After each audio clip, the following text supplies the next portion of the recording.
sederhananya kayak begini gitu loh ya, sederhananya. Jadi ilustrasinya suatu konduktor ya. Jadi ini ada konduktor ya di tengah-tengah medan magnet ya. Nah, konduktor ini diberi tegangan kan. Contohnya kan ada aki. Diberi tegangan berarti akan mengalir arus ya. Karena diberi tegangan ya, kan siklusnya tertutup ya. Jadi nyambung positif sama negatif itu loh. Berarti siklus tertutup kan. Akan mengalir arus. Konduktor yang dialiri arus tadi ya, itu menyebabkan,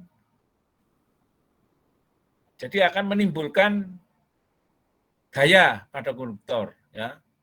Nah, jadi konduktornya akan menghasilkan gaya ya. Nah, gayanya prinsipnya ya, arah gayanya kemana? Ke atas atau ke bawah kan? Nah, supaya memudahkan pemahaman ya, gayanya ke atas atau ke bawah. Nah, ini ilustrasinya digambarkan dengan gambar telapak tangan ya. Jadi telapak tangan di sini menggambarkan ya, jempol arah arus ya, B arah jari tangan ya. Jari tangan arah medan ya. Jadi jari tangan ini arah medan ya, dengan besaran B gitu loh. Besarannya B, kekuatan medan magnetnya. Gabungan arus dengan B ini menghasilkan gaya ya. Jadi gabungan B sama I ini menghasilkan gaya. Ini untuk satu konduktor ya. Kalau konduktornya banyak ya, terus arusnya besar ya, nah itu akan menghasilkan gaya yang besar juga ya.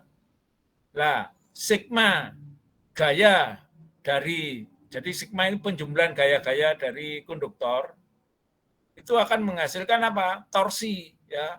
Nah, torsi inilah yang disebut daya mekanis ya. Jadi apapun ya, untuk daya mekanis berarti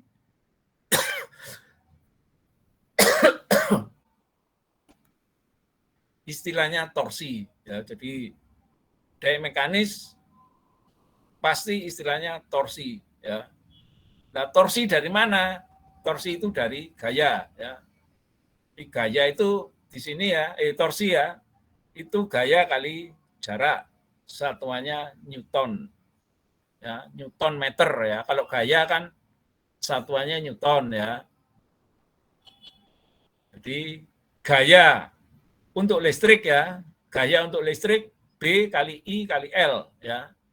Jadi B kali I kali L, nah itu gaya ya. Sedangkan torsi gaya kali jarak. Nah, maka satuannya Newton meter ya. Jadi ini untuk listrik ya. Beda sama yang di sistem mekanis ya.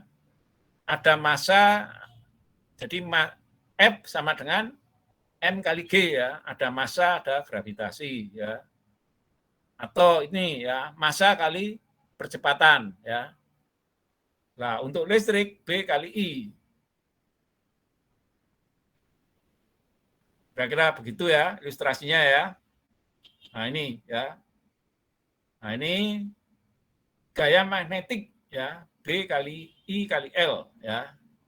Nah, besarannya B ini tergantung sudut potong ya. Makanya di sini ada sinus. Nah, ini loh. Nah, ini loh sudut potong ya. Jadi B-nya besarnya berapa kan gitu. Nah, tergantung sudut potong dari konduktor.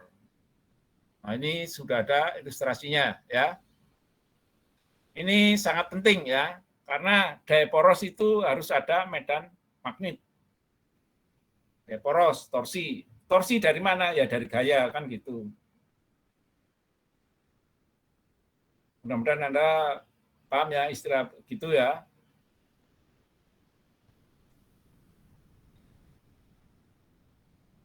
Nah, ini ada dua pengertian ya. Ada medan magnet, ada medan listrik ya. Nah, ini jadi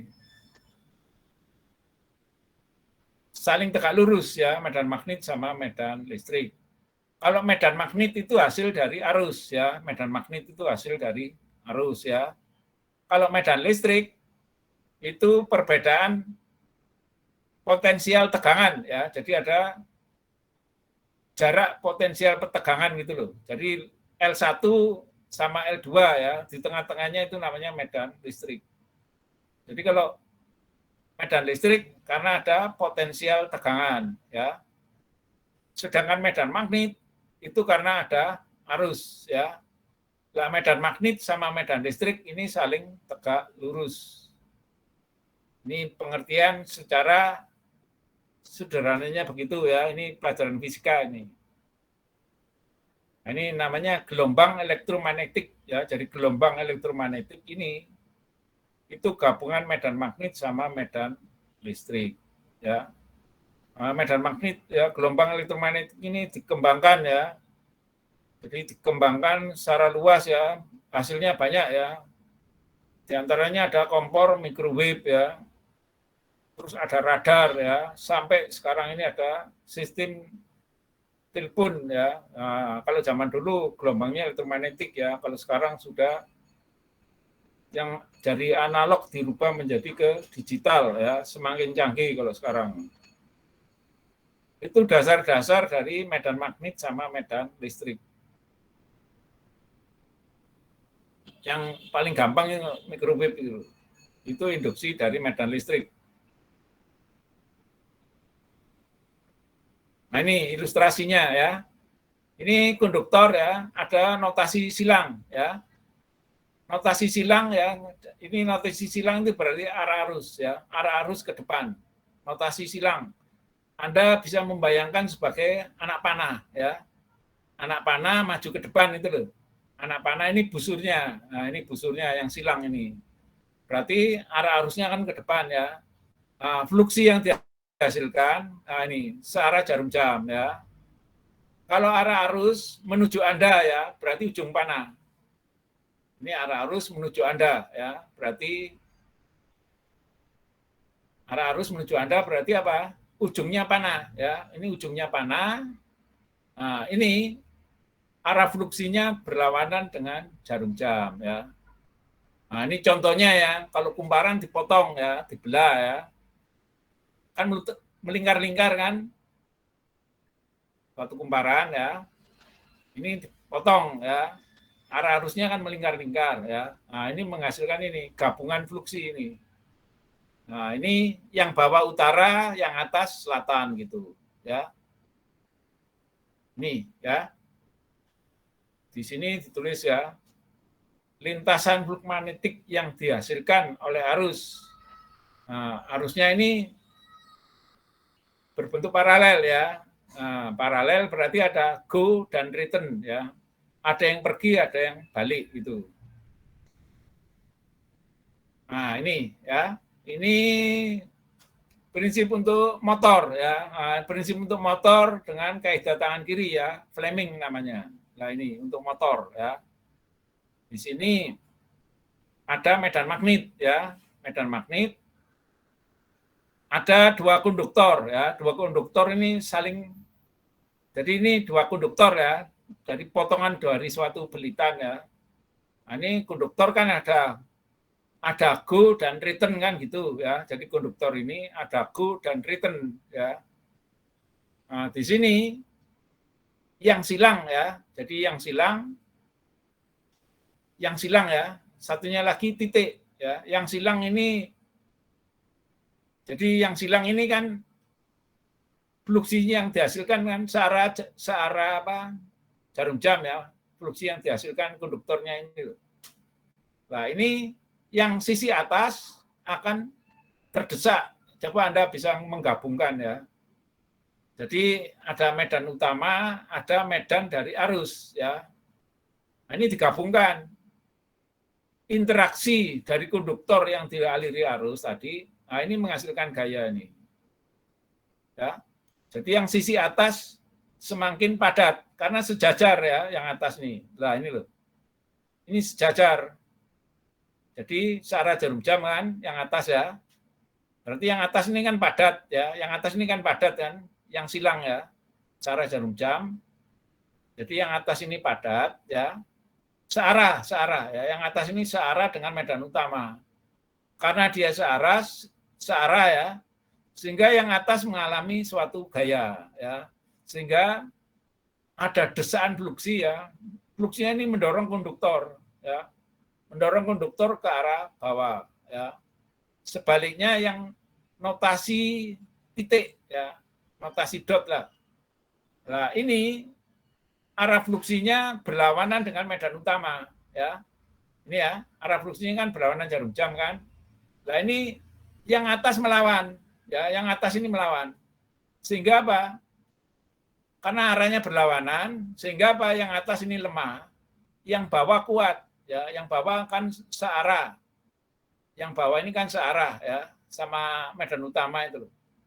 Sehingga apa? Ada medan magnet yang mendesak ya, mendesak konduktor ke arah atas. Nah, ini sehingga konduktornya ini akan mutar ya. Jadi konduktornya ini akan mutar. Ini prinsip dari motor ya, motor listrik. Nah, itu ilustrasinya prinsipnya kayak begitu. Pengertiannya ya.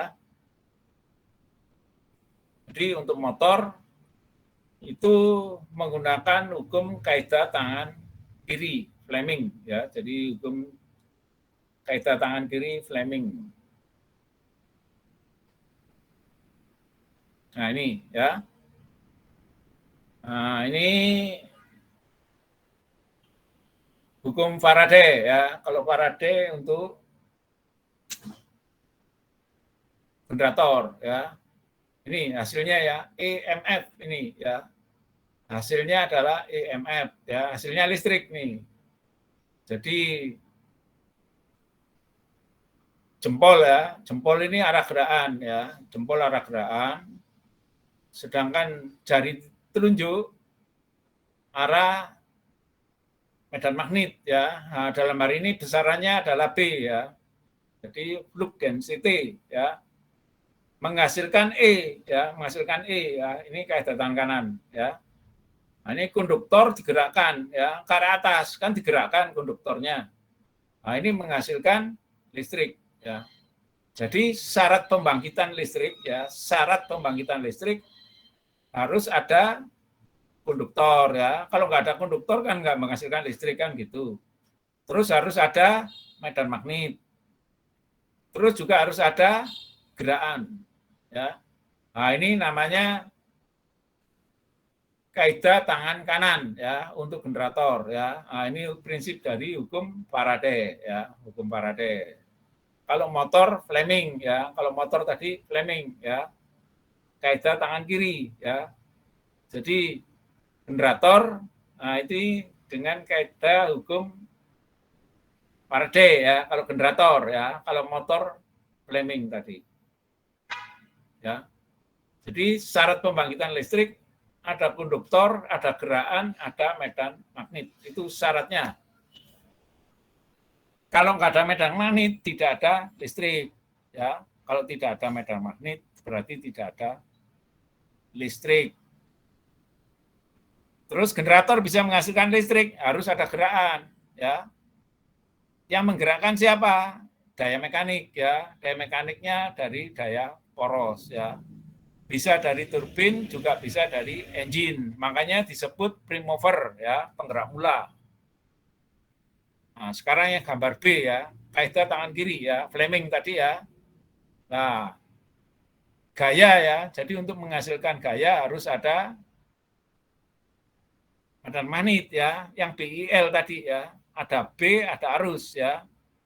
Jadi ada B, ada I ya, sama L. L berarti konduktor ya, karena ada konduktor berarti ada bisa dialiri arus kan. Kalau nggak ada konduktor kan nggak ada arus kan gitu. Terus harus ada medan magnet. Jadi gitu ya. Jadi penggerak ya, sistem penggerak itu yang penting ada arus ya. Yang jelas tegangan dulu baru arus ya. Itu ya yang B ya. Yang B prinsip motor ya. Jadi konduktor diberi arus di tengah-tengah medan magnet akan menghasilkan gaya ya.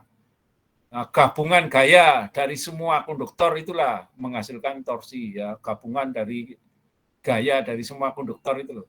Nah, menghasilkan torsi. Ya, torsi itu menghasilkan daya poros ya untuk motor. Ini prinsip hukum Faraday ya, ini ya. Ada medan magnet, ada konduktor, ada gerakan ya.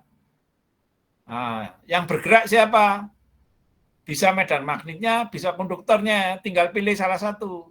Kalau konduktornya diam, medan magnetnya yang bergerak. Ya.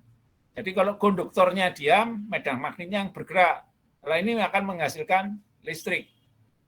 Itu, ya. Terus kalau medan magnetnya diam, ya. Kalau medan magnetnya diam, konduktornya yang bergerak. Ya, kalau medan magnetnya diam, konduktornya yang bergerak.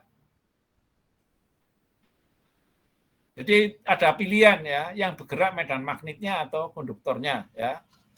Nah, konduktor yang menghasilkan listrik ini ya, ini namanya armatur ya. Jadi konduktor yang menghasilkan listrik ini namanya armatur atau sering disebut belitan jangkar ya. Jadi kumparan ya yang menghasilkan listrik ini sering disebut belitan jangkar ya. Jadi jangkar itu loh.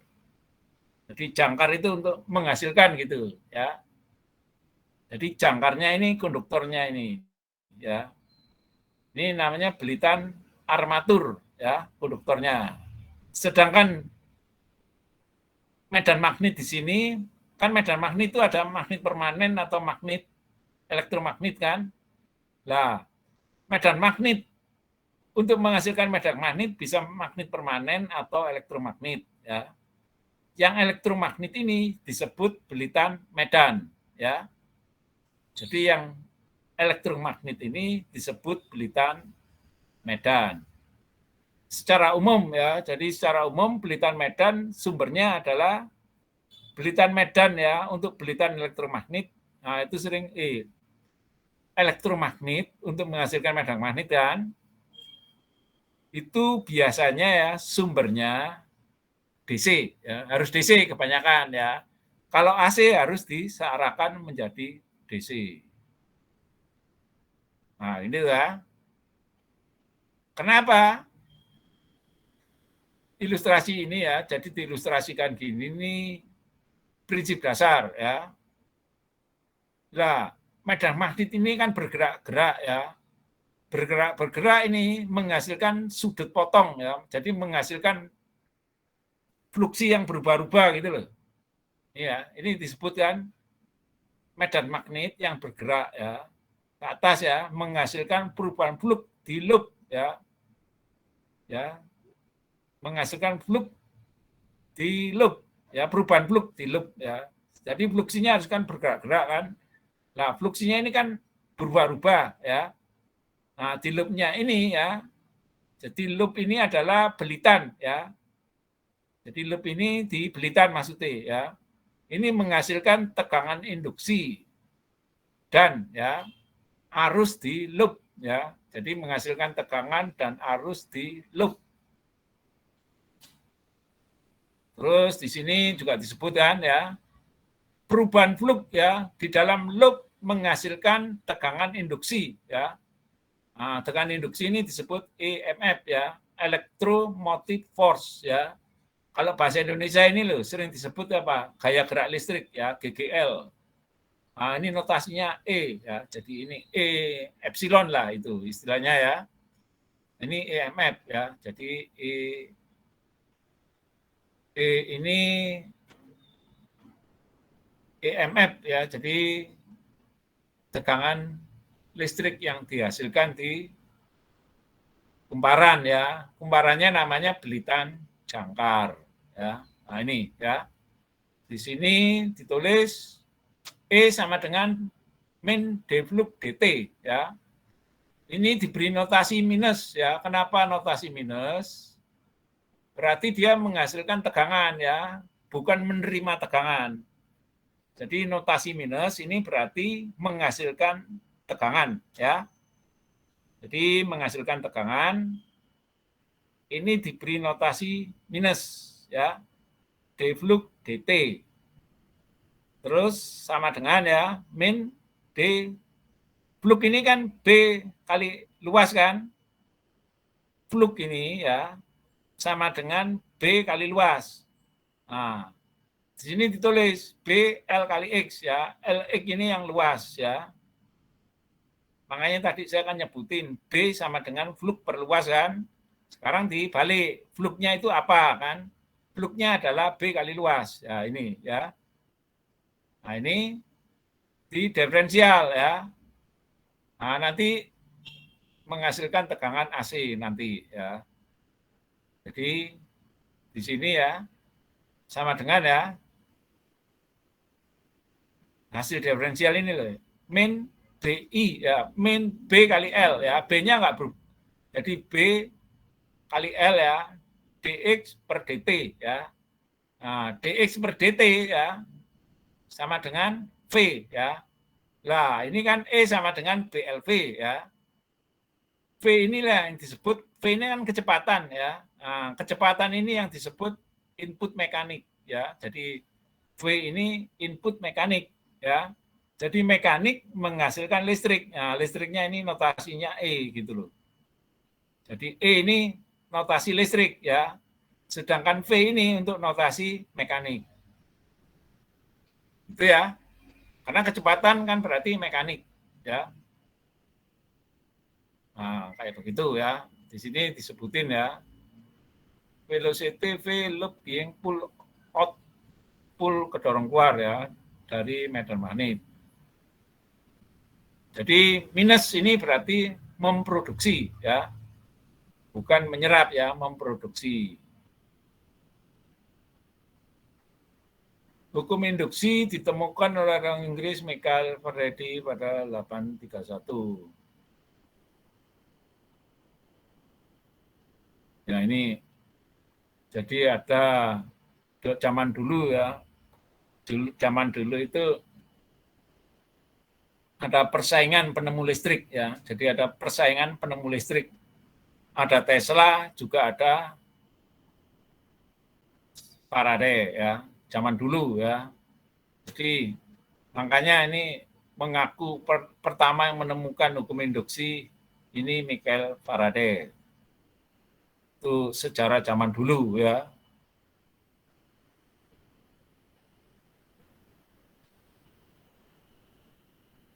Nah ini listrik ya. Pertama tadi saya menjelasin tegangan gerakan ya, EMF ya. Sekarang Anda kan sering diajari Pak Janus rangkaian listrik ya. Anda sering diajari rangkaian listrik sama Pak Janus ya. Kan tegangan itu I kali R lah misalkan gitu ya. Nah sekarang kita ngomong ke kumparan ya.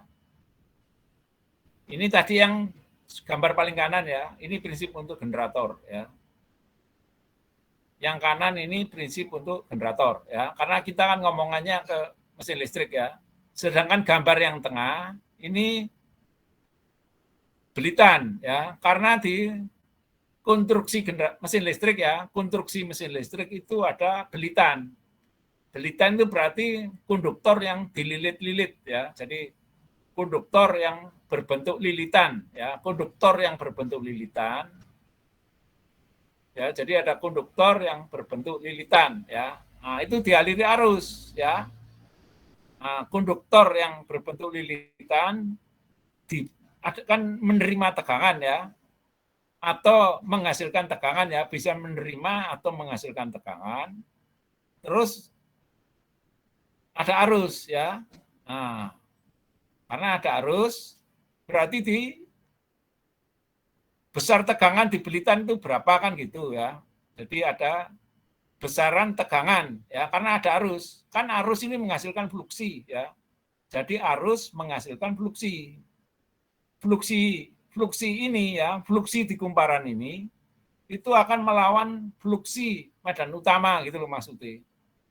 Nah, itu yang disebut reaksi jangkar ya, reaksi jangkar. Nah, sekarang balik lagi ngomong ke belitan ya. Belitan ada arus.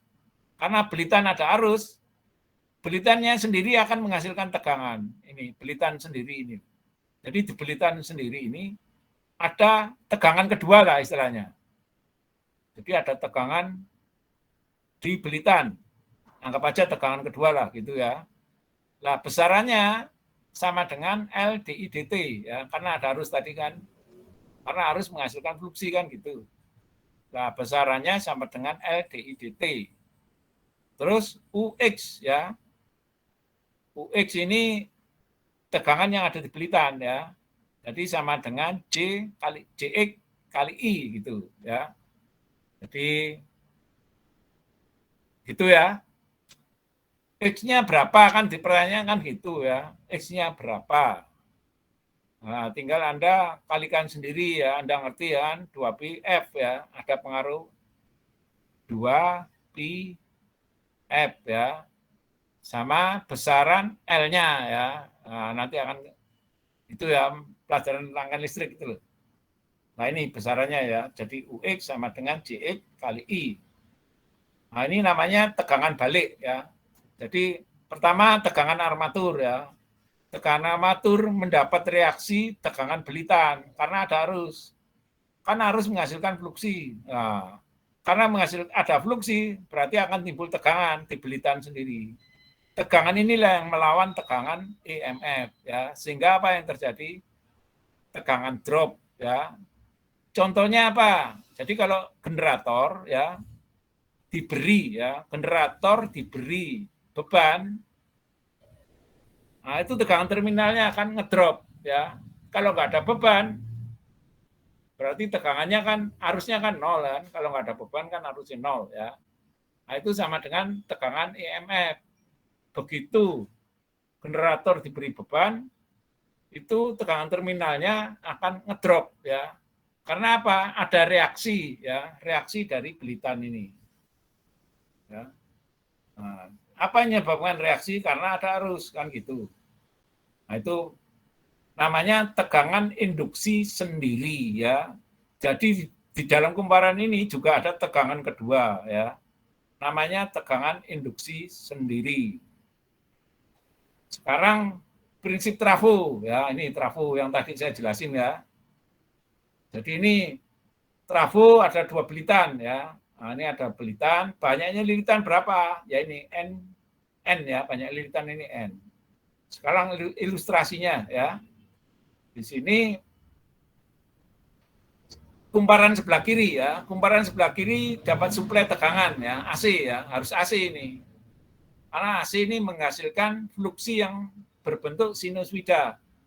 Ya, jadi tegangan sinusoida, arus sinusoida kan, karena arus sinusoida menghasilkan fluksi sinusoida ya. Fluksi sinusoida ini kan fluknya berubah-ubah ya. Nah, fluksi yang berubah-ubah ini yang diilustrasikan dengan istilah deflux ya. Deflux DT. Nah, fluksi sinusoida tadi menghasilkan tegangan. Nah, terinduksi ya di kumparan yang kedua. Berarti yang sebelah kanan ya. Jadi ini kumparan satu dapat suplai tegangan ya, karena rangkaian tertutup kan loop ya, berbentuk loop ya, menghasilkan arus. Arus menghasilkan fluksinya ini menginduksi ke kumparan kedua ya, menginduksi ke kumparan dua, sehingga apa? Kumparan kedua ini akan menghasilkan tegangan. Nah, besaran tegangannya itu, jadi besaran tegangannya ini adalah sama dengan ya, yang UGI ya, N kali deflux DT ya. Semakin banyak belitan, tegangan yang diinduksikan juga akan besar ya. Hasil tegangan induksi itu. Nah, fluknya ini kan nggak mekanis ya. Jadi ini kan kalau tadi ini ngomongannya gerakan mekanis ya. Nah, yang ini induksinya ini karena apa? Fluksinya berbentuk sinusoida ya. Jadi fluksi yang berbentuk sinusoida berarti apa? Deflux DT. Berarti kan fluksinya berubah-ubah kan, naik turun kan gitu. Ya. Gelombangnya berbentuk sinusoida. Atau cos ya, bisa sinus, bisa cos ya, tergantung posisi fungsi waktunya tadi ya. Nah, ini menghasilkan tegangan ya. Jadi namanya konversi ya. Jadi dari listrik, outputnya listrik. Nah, itu prinsip dari trafo. Nah, ini ya. Jadi ilustrasi ini ya, prinsip ini yang harus Anda ketahui ya. Nah, ini penting ya untuk motor maupun untuk generator.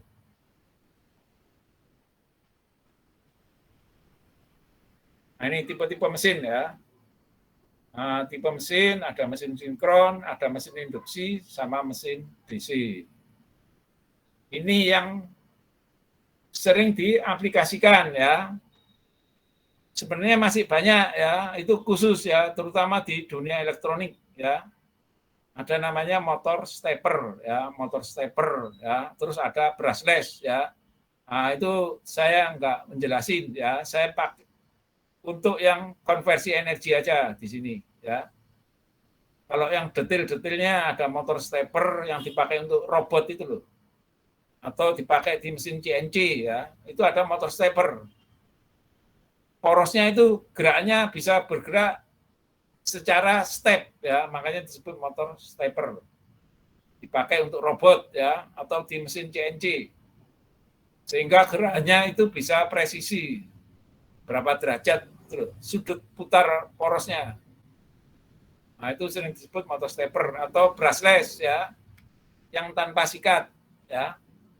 Mesin DC yang tanpa sikat ya, namanya brushless.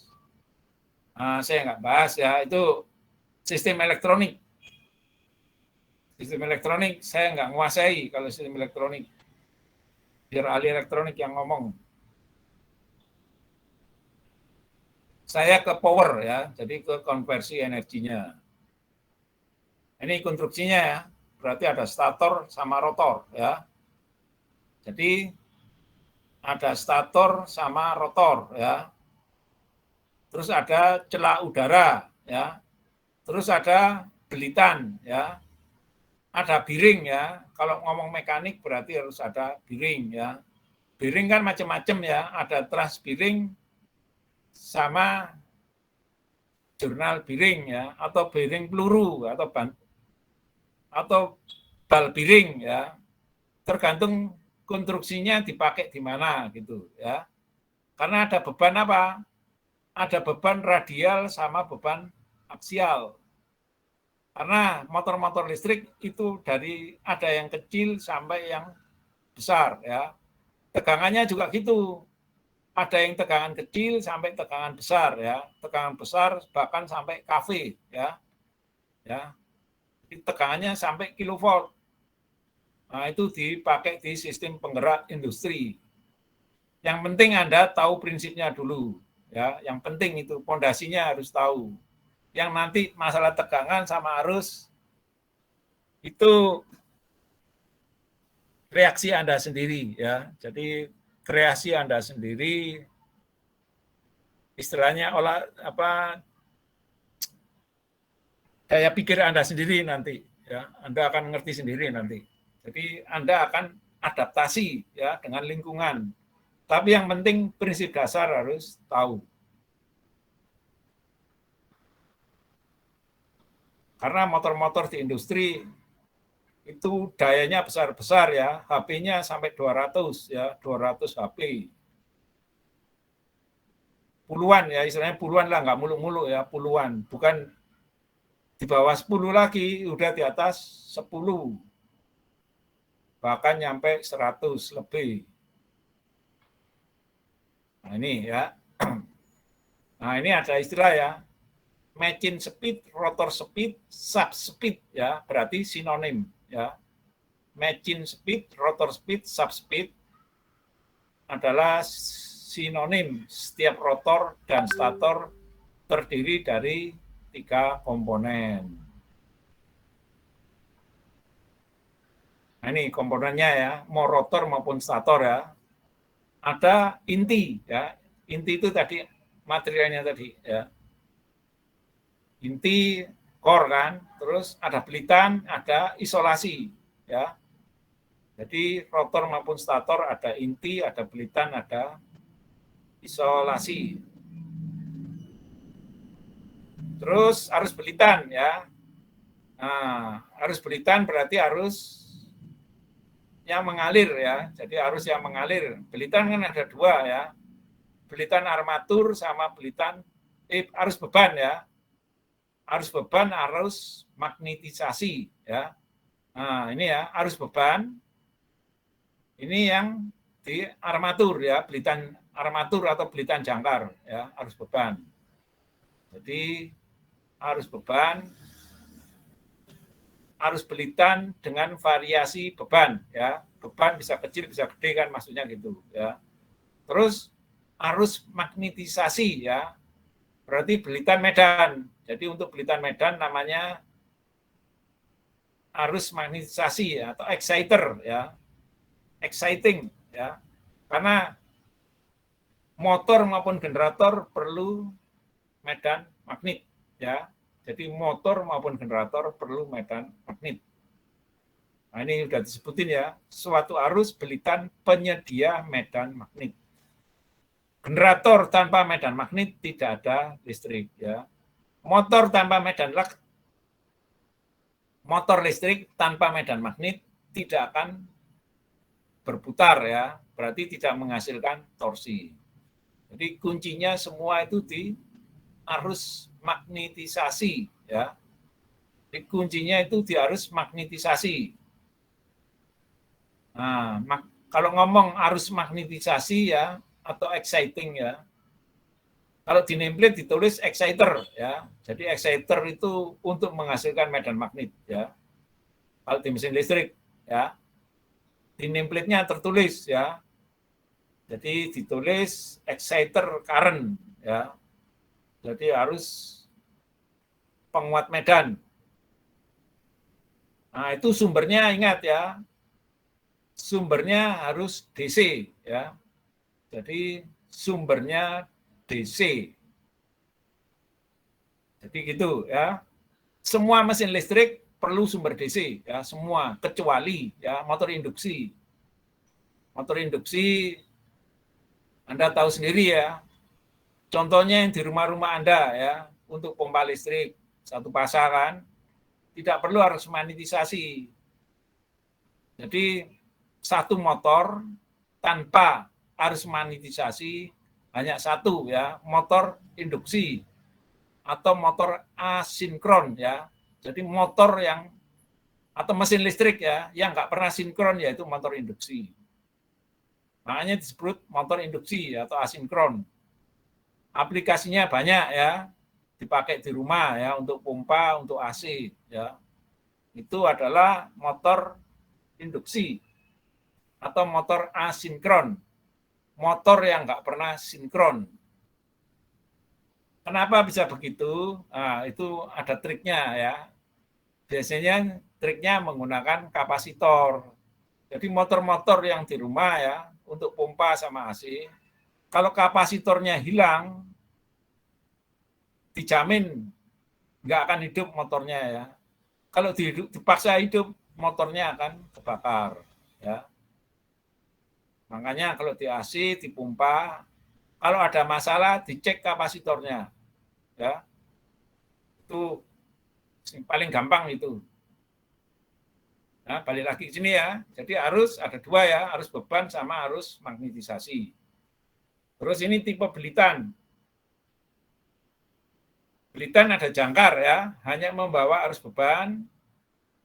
Jadi jangkar ini armatur ya, hanya membawa arus beban ya. Jadi semua beban pasti melewati belitan armatur ya.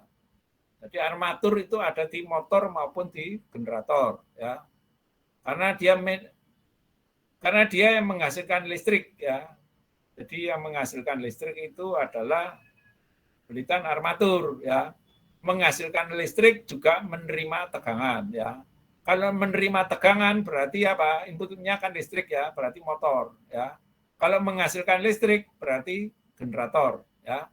Jadi semua yang menghasilkan tegangan atau menerima tegangan namanya belitan armatur. Nah, makanya arus beban ini arusnya besar-besar ya dibandingkan dengan arus magnetisasi ya.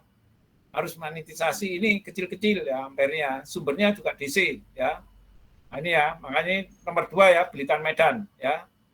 hanya membawa arus magnetisasi. Ingat ya, sumbernya DC ya. Jadi sumber DC dapatnya dari mana ya? Nah, sumber DC dapat dari mana? Nanti ada dua cara ya. Dari penguatan sendiri atau penguatan terpisah. Nah, jadi arus DC ada dua cara ya. Dari penguatan sendiri ya, mungkin dari armatur, juga mungkin dari luar ya, makanya namanya penguat terpisah.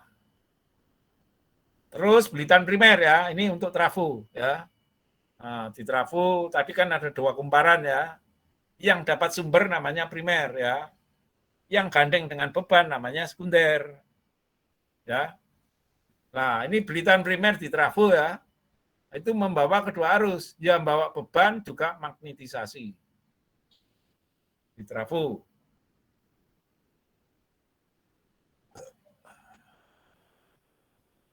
Nah ini tadi, ini ya, ini tak jelasin ini. Kan armatur itu harus bebannya kan besar kan. Terutama ini ya di pembangkit-pembangkit besar ya.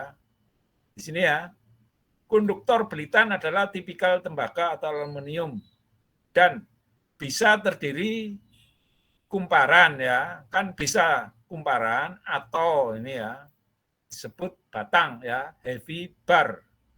Heavy bar itu berarti apa? Jadi untuk generator yang daya besar-besar ya, itu bukan kumparan lagi, sudah berbentuk batang ya. Jadi kawat konduktornya ya, itu bukan kayak kawat kecil-kecil, bukan ya, sudah berbentuk batang. Karena ampernya besar ya, bayangin Anda bisa membayangkannya, ampernya itu sampai kilo ampere lah istilahnya gitu ya. Berarti arusnya kan besar ya. Nah, untuk itu konduktornya harus gede ya. Nah, ini bentuk batang, terutama di pembangkit ya. Jadi sudah bukan kabel lagi, dia sudah berbentuk batang besi ya di generatornya ya. Nah ini ya. Makanya ini kan tertulis kan tergantung dari arus yang diperlukan. Terus komponen isolasi ya. Nah, isolasi ini untuk menghindari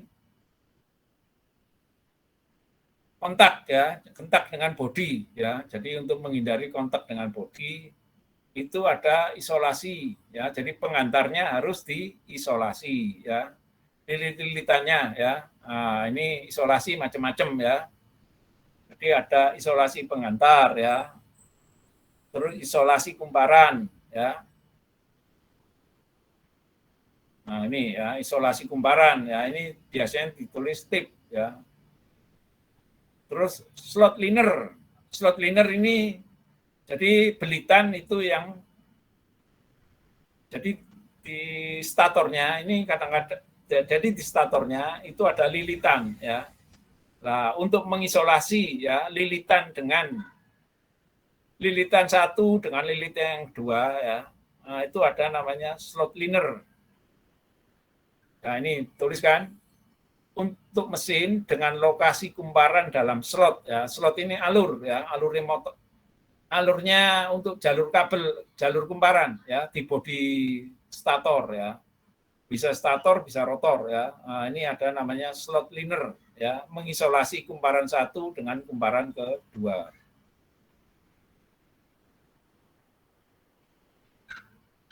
Nah, ini konstruksi motor ya. Konstruksi mesin listrik. Pertama harus ada tipenya. Ini mesinnya jangan sampai keliru maksudnya ya. Ini motor DC atau AC kan gitu. Nah, motor AC itu ada macam-macam kan. Ada motor induksi atau generator sinkron ya, atau motor asinkron. Kira-kira begitu ya. Jadi harus tahu, jangan sampai kebalik nanti. Motor DC diberi sumber AC ya, atau motor AC diberi sumber DC ya. Maka harus tahu tipe motornya ya. Terus ada nama pabrik ya. Terus ada rating tegangan sama frekuensi ya. Jangan sampai Anda memberi tegangan yang salah, ya. Terutama motor ya, kalau dapat tegangan yang salah akan kebakar. Kalau tegangannya di bawahnya masih aman ya, kalau sampai kena tegangan di atas